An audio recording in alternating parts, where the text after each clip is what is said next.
Good morning to all of you. Today in this video we are going to cover a very important topic of literary criticism. The topic is new criticism.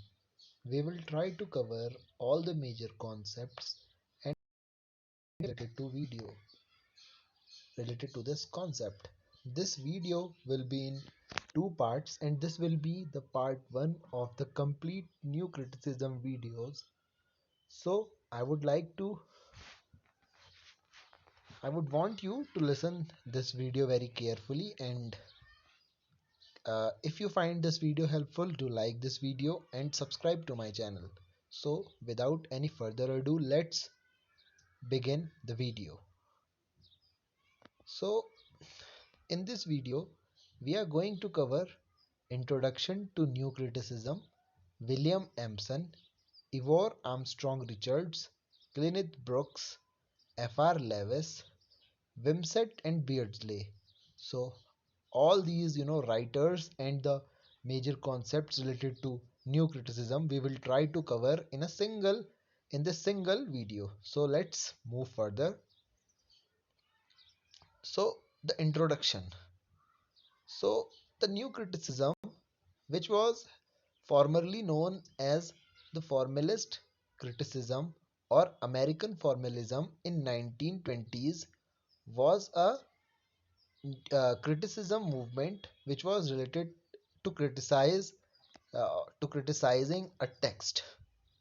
So this movement previously was known as formalist criticism or American formalism, but after 1941, when John Crowe Ransom popularized it as new criticism after publishing his book The New Criticism. So after that, this criticism got the fame by the name of new criticism. So what does new criticism, this theory propound? This theory says that there is no relationship with writer, or there is no need of reading beyond the text. So the new critic promoted the closed reading, and they favored that the text is in itself self-sufficient. According to them, text is autonomous, nothing outside it is important. So that was the major, you know, theme or major concept of new criticism. So let's see what are the major theories or what are the major, contribution by the writers, provided under the theory of new criticism. So first major writer of new criticism was William Empson. He was born in 27 September 1906 and died on 15th of April 1984. So this was the brief uh, life cycle of lifespan of William Empson. So the books of William Empson are very important, which UGC also frequently ask in his exam in its examination. The books which are very famous of William Empson are Seven Types of Ambiguity 1930, Some Versions of Pastoral 1935, Milton's God 1961, The Structure of Complex Word 1951, Face of the Buddha 1931, first published in 2016. So these were the books which are very important, related to William Empson, because these books, UGC net frequently asks in its exam. So you need to remember these books very carefully and very very thoroughly. So without wasting our time, we should move further. So next, we need to study about his major concepts. His one major concept is seven types of ambiguity. Okay, so in seven types of ambiguity, he tells that how we can make our speech, our text, how can a text or a work become ambiguous, and he tells the seven things due to which a text could become ambiguous. So the first ambiguity, according to him, is pronunciation or speech ambiguity. If someone is pronouncing some word or speech, there could be a difference. The thing someone understand could be the different, for the from the real one. Okay, so the next ambiguity which he points out, that two meanings of one word, but one in comparison. The two words can uh, the one word, I'm sorry, could mean, you know in a different way, in a two different way, but one in comparison. If we compare these two words, they are telling the same thing, but the thing is that which word should we find that, or which word we should think, or feel that this is the right meaning of this word. So that was the thing which he is telling. Two unconnected meanings. That means meanings which are provided in the text, but they are not really connected with the text. You know the thing is, if we are interpreting it some other way, the meaning the meaning of but the meaning of text is totally different. And he tells fourth ambiguity as two meanings of one word. One words can mean in a two different ways, and that is also ambiguity. So that is also that can also confuse readers. So he points out that it is also a ambiguity. Fortunate confusion is, according to him, also an ambiguity, according to which you confuse when you try to understand the things. Use of tautology means when we are using something in our text which is not relevant. That is called the use of tautology, and that could also lead to a ambiguity, according to William Emerson. And seventh ambiguity, according to him, was opposite meaning of the word most ambiguous. According to William Emerson, this ambiguity is most ambiguous. In this, uh, there be a word, uh, which whose meaning is opposite, to the word, which was mm, which interpreting it in a way that you feel that this means something different, but the reality is totally different. So that is the thing. These are the ambiguities which he point in his essay, seven types of ambiguity. So let's see, let's move further.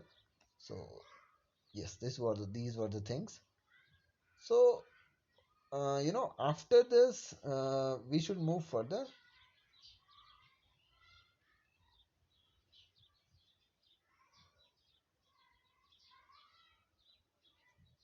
And the other major name in the field of literary criticism, of new criticism, is Ivor Armstrong Richards. And the important books by Ivor Armstrong Richards were The Meaning of Meaning, 1923, with Charles K. Ogden.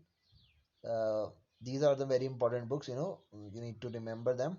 Second book is Principles of Literary Criticism, 1924, Science and Poetry, 1926, Practical Criticism, 1929, Mencius on Mind, 1932, The Philosophy of Rhetoric, 1936, How to Read a Page, 1942, English Through Pictures, 1946, Interpretation in Teaching, 1949, College and Imagination, 1960, Poetries and Sciences, 1970, Techniques in Language, 1974. So these were the important books by Ivor Armstrong Richards, and the lifespan of Ivor Armstrong Richards is from 26 Feb 1893 to 7 September 17 I'm sorry 1979. So let's move further and see the major concepts given by Ivor Armstrong Richards. So the major concept which was given by Ivor Armstrong Richards was that he, played a major role in developing psychological criticism. Uh, you know, in this, he developed how psychology works, in criticizing a text. So, uh, his major concepts were, uh, one major concept of Ivor Armstrong Richard was the principle of literary. In his book, The Principle of Literary Criticism, he talks about two uses of language: scientific and poetic.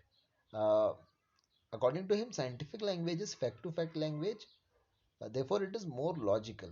Poetic language contains, meanings, therefore, hidden meanings, therefore, multiple meanings are possible of this uh, language, according to Ivor Armstrong Richards.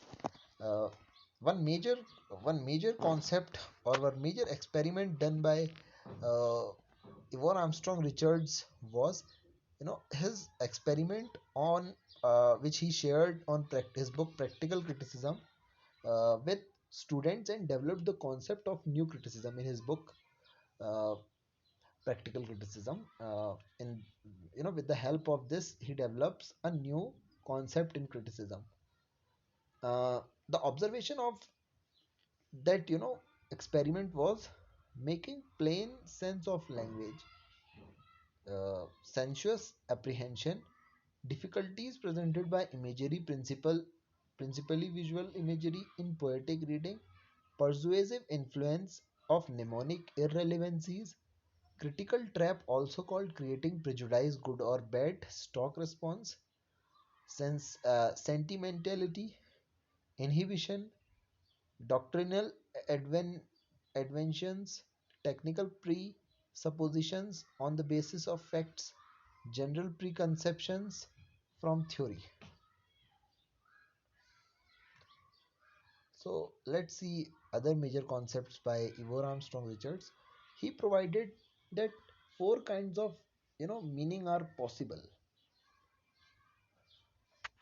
He has given these meanings uh, in his book Practical Criticism, and these different four meanings are sense, feeling, tone, and in intention. Semiotic triangle was also one another concept by Ivor Armstrong Richards, and in the semiotic triangle, Ivor Armstrong Richards point out the relation between speaker, designation, and concept concept. Uh, According to him, speaker is a subject and designation is a sign. The concept is object or the referent thing which is referred with the help of these two things. So let's move further. Other major concepts are poetry and synthesia, book of book the principles of literary criticism, feed forwarding, book speculative instruments, published in 1955, present idea of controlling present by thinking possible outcome, pseudo statement in science and poetries, 1970. So let's talk about now other writer, which is Kenneth Brooks. His important works include Understanding Poetry, An Approach to Literature, Understanding Drama, 1945, Modern Poetry and the Tradition, 1935, 39, Understanding Fiction. There's a spelling mistake in this, and it would be fiction. Fundamentals of Good Writing, 1950, Modern Rhetoric, 1949, Literary Criticism, A Short History, 1957, The Scope of Fiction, 1960, The Well-Wrought Studies in the Structure of Poetry, 1947, The Formalist Critics, 1951. So these were the important works by Kenneth Brooks. So let's move further. So let's see his major concepts. His major concept was of paradox, which he provided in his book Well Wrought On. Writer uses opposite ideas to make similarity. Poetic language. example, poetic language. This violates science and common sense. Heresy of paraphrase, book, well wrought on. Poems can't Poems form can't be changed into prose because it is not scientific but emotional, romantic. Other major concept by him was irony, verbal and dramatic. Another major critic of this era was Frank Raymond Lewis, 1895 to 1978. His important books include The Great Tradition. This book begins with proclaiming Jane Austen, George Eliot, Henry James, and Joseph Conrad as the great novelist. The Common Pursuit, 1952. The New Bearings in English Poetry, 1932. In this, he downgrades John Milton and P.B. Shelley. Scrutiny Journal with Q.D. Levis, 1st May 1932, and final edition came in 1953. Uh, Dickens and Novelist, 1970. Other major critics of New Criticism are Wimsatt and Beardsley. The important concepts given by them is intentional fallacy and affective fallacy. This was given by them in book The Verbal Icon, Studies in the Meaning of Poetry. Fallacy means mistaken belief or false reasoning. So, what is that concept of intention and affective fallacy? Let's see. In this critic, intention fallacy is in this critic should not search intention of poet outside poem. Intention is present in the poem only, and trying to find it out outside is fallacy because real intention is difficult to find because author can lie or maybe dead. He describes that don't find his work intention. Try to analyze it by close reading. Other concept of affective fallacy is uh, error of affective fallacy is also known as error of judgment because in this reader considers a work as great based on emotional effect on him. This is not necessary. If a work has emotional effect on a reader be great. This fallacy is known as affective fallacy because it can only be reader's mood, life experience and condition. So these are the fallacies provided by Wimsatt and Beardsley. So this was the end of part 1 of our new criticism video. I hope that you liked my video and try to memorize these facts very attentively because these are very exam oriented facts and you will find direct questions I'm sure from this video. So thank you very much. Bye bye.